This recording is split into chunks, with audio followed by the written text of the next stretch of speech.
શું સરકાર વહાલા દવલાની નીતિ કરે છે? કારણ કે દર વર્ષે ચાણસ્મા વિધાનસભા વિસ્તારમાં આવતા ચાણસ્મા, હારીજ, સમી અને શંખેશ્વર તાલુકાના ખેડૂતોને રૂપેણ નદીમાં પાણી છોડવામાં આવતું હતું અને ખેડૂતો રવિ પાક માટે સિંચાઈનું પાણી મેળવતા હતા. પણ આ વર્ષે માંગણી કરીને થાક્યા પણ પાણી છોડાયું નથી. અનેકવાર રજૂઆત કરવા છતાં પાણી છોડવામાં નહીં આવતા ચાણસ્મા ધારાસભ્ય દિનેશ ઠાકોરની આગેવાનીમાં ખેડૂતો અને કોંગ્રેસના કાર્યકરોએ નર્મદા કચેરી બહાર પ્રતીક ધરણા પર બેસી સરકાર વિરુદ્ધ સૂત્રોચ્ચાર કરી વિરોધ પ્રદર્શન કરવામાં આવ્યું હતું.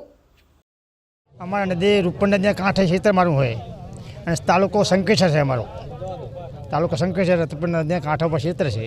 પાણી આવતું નહીં, પાણી ખારું થઈ ગયું.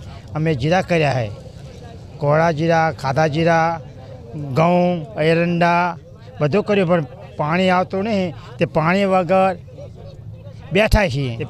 બે પાણી પાણી ખારું પાણી થઈ ગયું સાહેબ. એટલે પાણી માટે ધારણા કે બેઠા છીએ અને ધારાસભ્યને વિનંતી કરીએ કે ધારાસભ્ય તમે મોટા આગેવાન હો, તમે પાણી છોડાવો. તે પાણી છોડાવવા માટે અમે ખેડૂત લોકો અહીંયા આવ્યા સાહેબ છીએ અને પાણી છોડવાનું તાત્કાલિક કરો. અમે પાક હુકાય છે, મને ત્યાં કાંઠે છે. આજે અમે ઉપવાસમાંથી બેઠા છીએ. રૂપેણ નદીમાં પાણી આપવા માટે અમે સરકારને વિનંતી કરીએ છીએ. કારણ કે અમારે છેલ્લા ગામડા છેવાડા ગામડા છે. અમારે કોઈ કેનાલમાં પાણી આવતું જ નથી. કેનાલો બનાવી ખરી પણ એની અંદર હજુ પાણી જ નથી. સિંચાઈનો કોઈ ચેરો નથી પાયો ખેડૂતે. એટલે આ જે રૂપેણ નદીના જે ભરોહે અમે જે ખેડૂતે ખેતી કરી છે, એટલે અત્યારે પાણી રૂપેણ નદીમાં ખારું થઈ ગયું સાહેબ. એટલે રૂપેણ નદીમાં પાણી છોડવા અમે સરકારને વિનંતી કરીએ છીએ.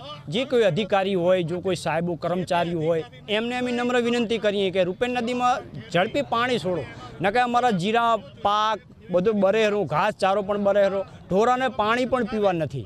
પાણી માટે માલ પણ વરખા મારે હેરો. પશુ પક્ષી પ્રાણી દરેક રૂપેણ નદીના કાંઠામાંથી પાણી પી એમની જીવન વિતાવે છે. બરાબર, આજે અમારે બહુ ઉપાધિ. એનું કારણ કે વ્યાજવા ઉધડવા પૈસા લાવી અમે આજે અમારી આજીવિકા ચલાવવા માટે લાખો કરોડો રૂપિયાનો ખર્ચો કરી નાખ્યો છે. 5 વીઘા જમીનમાં અત્યારે અમારે જીરા છે. હવે જીરા હાવ હુકા હેરા. જો હવે 2 દાડામાં પાણી છોડવામાં નહીં આવે તો અમારા જીરા હુકી જાય છે. 4 વાગે અમે આવેદનપત્ર આપ્યું છે કે ભાઈ રૂપેણ નદીની અંદર તાત્કાલિક યુદ્ધના ધોરણે પાણી છોડાવો.